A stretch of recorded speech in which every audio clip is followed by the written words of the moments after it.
tey jii ma way fi weeru koor moo làq mbir yu rëy te foor tànneef la moom ci biiri weer cey yàlla weer wi ramadaan jullit bu góor ak bu jigéen weer waa ngi ñëw jëm si ci yéen nañ farlu gaaw jublu ci yéen làq nga neel ni ramadaan. asalaamaaleykum wa rahmatullahi wa barakaatu. mbokk yi ngi leen di nuyu di leen ziar di leen baal ak di leen baal di leen yàlla boole ñu jéggal barki Cheikhul Khadim ñu dikk ak yéen ci naafila guddik ñaar fukkeel ga ak ñeent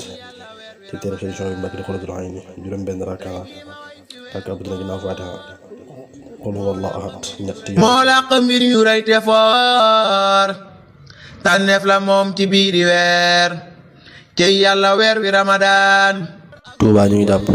5h20 di dog 19h25 Diourbel ñu ngi jàpp 5h22 di dog 19h27 Dakar Thiès ñu ngi jàpp 5h24 di dog 19h29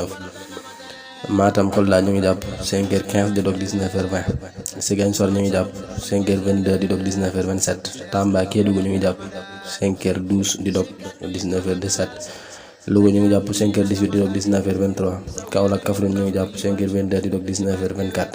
Saint-Louis ñu ngi jàpp 5h18 di dog 19h23. xool yu baax yi yépp a ngi bég ku jullit sañoo bañ a bég cant ñel na buur bi nu moom def ko rekk lan ko deseel baalu naa alxaq xarit bala xaq baal ma yawit lañ goreele ñooñ sawaraay soppi mooy ya def ko nga niil